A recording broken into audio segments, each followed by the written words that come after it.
Good Thursday morning. Thanks for joining us on KARE 11 News Now. I'm Michelle Beck. Right now, cameras are set up in front of and behind the Hortman house one day after a break-in. This comes just days after Speaker Emerita Melissa Hortman and her husband Mark were killed at their Brooklyn Park home.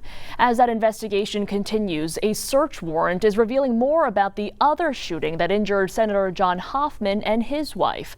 Audrey Russo joins us now with those details. We're going live from the Brooklyn Park Police Department because we want to keep some of the spotlight off of the Hortman address. But neighbors in that area, as you mentioned, will notice that there's now a second trailer camera in the back of the house, in addition to the one that was already out front. That one was added at some point during the last day or so. And that's because Brooklyn Park police say that yesterday morning they found someone had broken windows at the Hortman residence and had also pulled some plywood off that was already covering the house.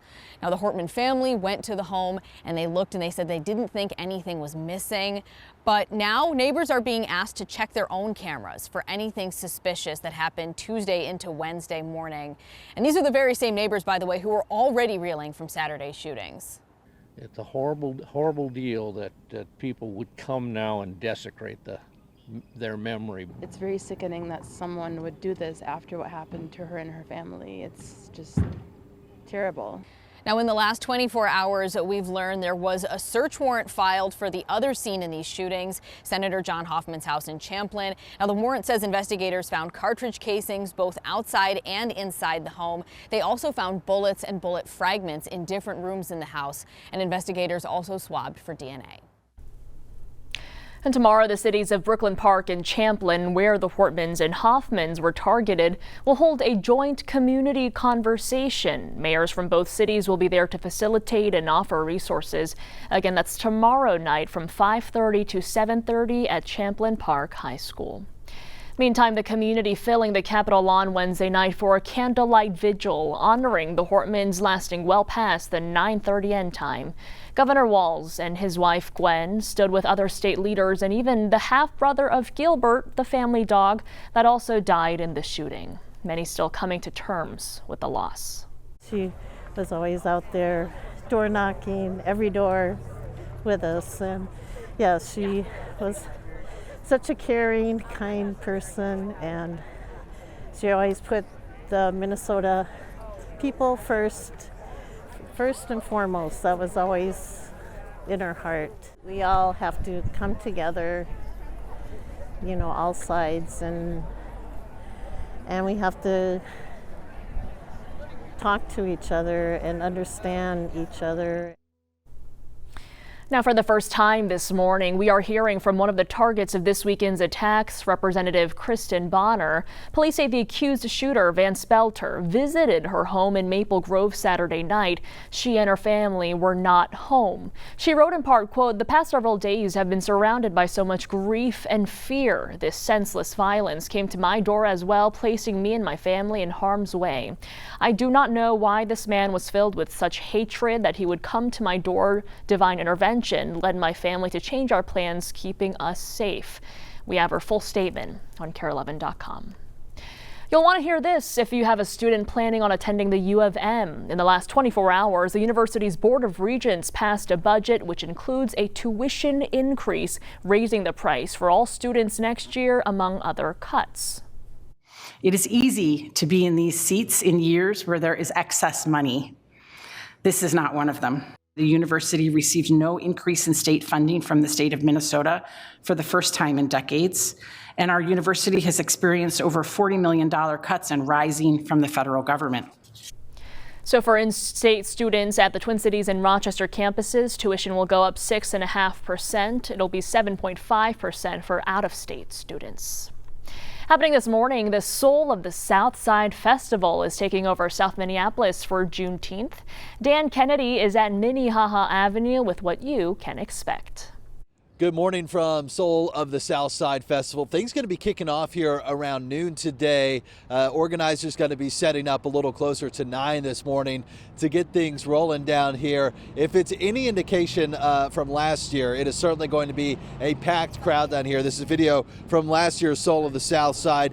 This year, 13 live bands, a DJ, 10 food trucks, and the theme is Family, a Revolutionary Force, all about honoring the resilience and power of black families as the foundation of our communities. The Juneteenth holiday today honors the day in 1865 when enslaved people in Galveston, Texas learned they'd been freed 2 years after the Emancipation Proclamation.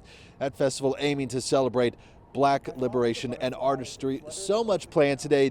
Live music, food trucks, there's a kids zone, they have bounce houses, they also have an art gallery, and yes, even yoga set up down here. A lot going on today again from noon until 8 down over here on Minnehaha Avenue. Reporting for KARE 11, Dane Kennedy. Right now, an extremely dangerous Category 4 hurricane is making landfall on southern Mexico's Pacific coast. Hurricane Eric was just upgraded overnight as winds top 145 miles per hour.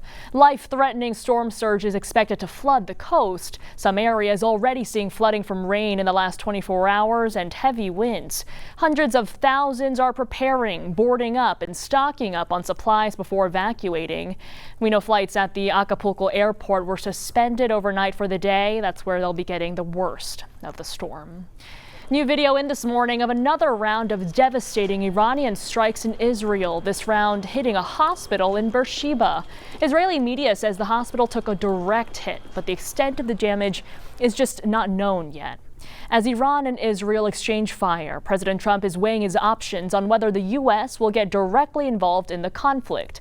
As lawmakers battle over restricting his authority to make that decision unilaterally, the GOP is split over going to war, whether it's the right or wrong move. NBC's Alice Barr has details from Washington. Hi there. A senior administration official tells NBC News all options remain on the table, as Iran's supreme leader warned any U.S. military intervention would be met by irreparable damage. President Trump is deciding critical next steps. This morning, Israel assessing damage from a new round of Iranian airstrikes hitting a major hospital in the south and areas around Tel Aviv. That after Israel struck another target in the Iranian nuclear program that it's seeking to destroy, as President Trump weighs whether the U.S. military will join that mission. I like to make the final decision 1 second before it's due, because things change. I mean, especially with war. The president meeting again with his national security advisors, considering whether to launch U.S. strikes on Iran, despite growing threats of retaliation. I may do it, I may not do it. Israeli strikes have probably set Iran's nuclear program back by a few months already, according to two sources with knowledge of the matter. But one critical underground facility would likely require an American bunker-busting bomb. President Trump suggesting he'd given Iran an ultimatum and that the path is narrowing to a diplomatic deal that many on Capitol Hill want. We don't need to escalate in Iran. That doesn't make anyone in the Middle East safer, and it certainly doesn't make the United States any safer. Growing division among Republicans, with some backing military intervention. Either you want them to have a nuclear weapon or you don't. And if you don't, if diplomacy fails, you use force. Others, like Congresswoman Marjorie Taylor Greene, arguing against another Middle East entanglement. I don't want to get involved either, but I've been saying for 20 years, maybe longer, that Iran cannot have a nuclear weapon. How close Iran may be to developing a nuclear weapon remains an open and pressing question.